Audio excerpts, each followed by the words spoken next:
Alright guys, welcome to another episode of the Derby Career Mode Live. And to start this episode, we have done a bit of research in between the two episodes. Obviously, got to think about next season. And one thing that will happen is we'll lose quite a few players. Obviously, we've got Dembele, I think, and Roberts out of the first team.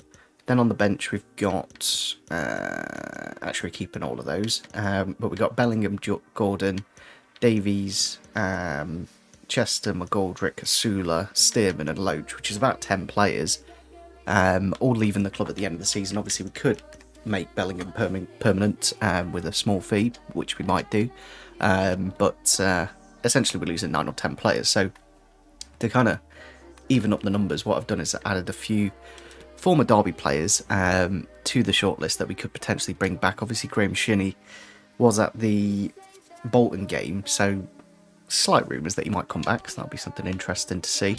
Obviously, Jaden Bogle would be probably out of our budget, but one I might as well add to the options anyway. Obviously, we've got Tom Lawrence. Would be quite nice to load him back, because I don't think he wouldn't get that much game. Well, I don't think he's getting much game time at Rangers anyway, but I think he is injured, to be fair. But yeah, good one there. And then we got Johnny Russell, who we can get on a free agent. I know he is 32, but sentimentality, you know, that even if he could just get like 30 minutes from him at the end of a game, I'd probably take that, just to bring him back to the club. Obviously, we've got Will Hughes, another good player, potentially.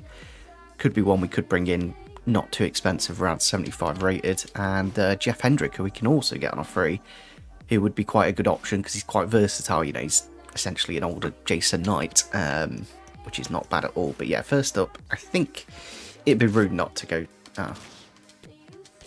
What do you mean? That's awful.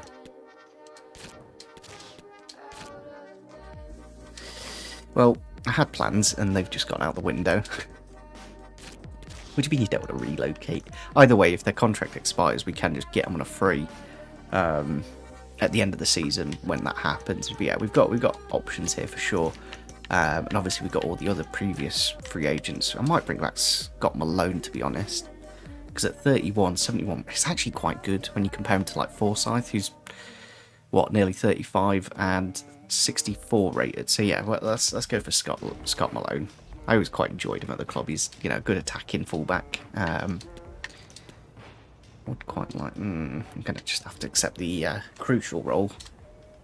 Give him a 2-year contract, so that'll get him to 33, and then probably could let him go at that point. But yeah, look at that, like 5k a week wages. It's absolutely nothing for a player that's very good in the Championship. So, you know, if we're still in League One, then that'd be brilliant. But yeah, there we go, first signing of the episode. But yeah, we just need to just think about, obviously, what we're bringing in next season to replace what we're losing. So obviously got Malone, Bentley and Cooper.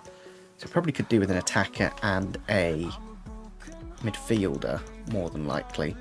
Obviously we do have Onoma and Nick Powell. Nick Powell's not an awful shout. I mean, he's a bit injury prone, but he's a decent player. Andy Carroll, just for a bit of fun up front at the end of the game. So with Chris Martin. Sean Maguire's not bad. At 68, what's his pace? He's actually... because you can play him out wide if need be. I'll think about this one. If we get any approaches, it might push me towards him a little bit faster. But yeah, I just don't want to... The other thing is you don't want to sign too many and then you've got just a squad of average players. It's in the box. Oh, back heel into the back of the net. And of course it is against Bolton, who we did just play against in real life a day ago. Not the greatest of headers there from Roberts, but like when they're doing back heel stuff like that, you can't really do much about it. No, but... The referee points to the spot, and it's going from bad to worse.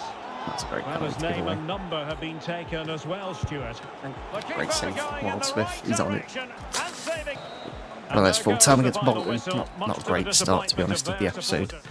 I always tend to do, you know, probably the worst in the first game. We did want to save the penalty, but just didn't have anything go forwards. Like literally 2 shots all game, and even they were a bit speculative.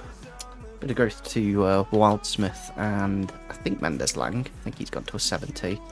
Don't think anyone else has gone for anything, but I've gone and decided to put Asula on the bench for Collins because he's actually got better dribbling and pace, and the shooting's about the same, and obviously he's a lot younger. Collins isn't really having an impact off the bench, so let's see how we do with this. Penalty for Volta Wanderers. He tried to fall in with his runner, but the goal Please. Could be. That's a great start from Dembele. Makes it 1-0. Reporter Jeff Shreves. Real concern for the Reds now. Real chance. And they've done it to square It's just the too game difficult. once There's always this again. Isa guy who always scores against me, no matter what clubs he's at. I always So, remember a his level name. Contest, 1-1. That's a red. You can't really tackle like that and expect to get away with it. Booking to come, you would think. To take the lead. Go on, reply. There we go. It's all about like just getting that first goal because then you can get more. When you can't score, it's just one of those days where nothing goes right. RB's ball. Both managers deciding this is the time to change things. Go on. Will he finish? There we go, Asula And a off the goal. bench to get the goal to make it They 3-1. lead by 2 now. And that's allowed Probably should have played him a them to little bit lead more them throughout the season, but I'm just. So, I think we did for a bit, Well, but here's the replay. it is kind of crazy how tight it is at the minute. There's literally like, what's that, 6 points between us and second, 9 points between us and top of the table. So like, if we go on a good run, then there's no reason why we can't get in those top 2 positions, but it's just getting that consistency. I might be tempted if I look at the calendar after this game, in between the 2 episodes, I might just play a chunk of games. So we've got Burton. Yeah, I might play those 7 games before the Plymouth game, and then we'll have those final 4 in the next episode, if that makes sense. I'll give you a rundown of what goes on, but obviously the gameplay's not the major part. Obviously people like seeing the signings and promotions and whatnot, but yeah, I think Asula coming up to the bench is probably a good thing. We probably should have used him a little bit more in hindsight, but that's 2020. Bit of a derby then against Lincoln, obviously pretty close to us. Let's have a look and see who they've got. Jack Diamond, I see, got his team of the week, or an ultimate team. Charles Vernon on the bench against his old club. Yeah, should be a winnable game really, with their 65-ish rated players. My name is Derek Red. Moving it forward. Chance to put them in front. That's a really well worked goal from Lincoln. It's not good letting them score first. They have an injury here, first of the season, to Louis Sibley, who obviously has his contract expiring, which is brilliant. I guess we'll bring up Thomas, since he does well when he comes off the yellow bench. card, it's going to possession again. Plenty of support here. Please. This could be the equaliser. Okay, great goal from Dogcard.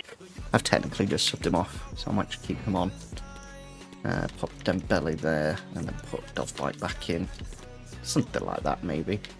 And with that, the referee brings this Won 1, contest lost 1, to and an draw end. 1. That's All a square here. pretty funny episode. I did actually just remember that I did actually do some games in between the 2 episodes, just to get some, games done, because there's so many in the season. So if you're wondering why we got from February to like March so quickly, that's how. Transfer fair for Sibley. I just don't know if we're going to be able to turn it around. That's the problem. Luckily he's not got an injury. But yeah, we've got scout reports here. Be happy with Hendrick at 70. So with Shinny, any of these really would be quite good. What's Russell's? 74. Yeah, brilliant if we can get him. But it's looking unlikely at the minute. So if we look at the table, currently on 36 games. If we win the next game, we go on to 57 and we take over Charlton in 6th. Still very much within a reach of... how have Plymouth got so many games in hand, actually? That's weird. Yeah, only 9 points off Sheffield, though, with at least 10 games left of the season. Let me just have a look. It's got 1, 2, 3, 4, 5, 6, 7, 8, 9, 10. Yeah. Win them all. Maybe you get the title. But yeah, I think what I might do is play... just off recording the Burton, Charlton, Exeter, Sheffield, Wickham and Port Vale, and then leave the final 4 for the next episode. because what we did before this episode was we went from basically deadline day, lost to Barnsley, Ipswich, Cheltenham, Bolton lost. So it's like win-loss kind of form at the minute. And we kind of need to get the winning streak going. Yeah, what I'm going to do is put Bird left back for these final few games, since he is 72 rated. Then we can cut Sibley into the midfield that way.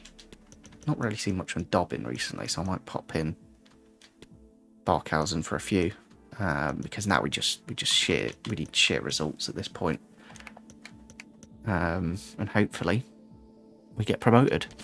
So yeah, hopefully you guys did enjoy today's episode. Make sure you do leave a like, and I'll catch you all next time.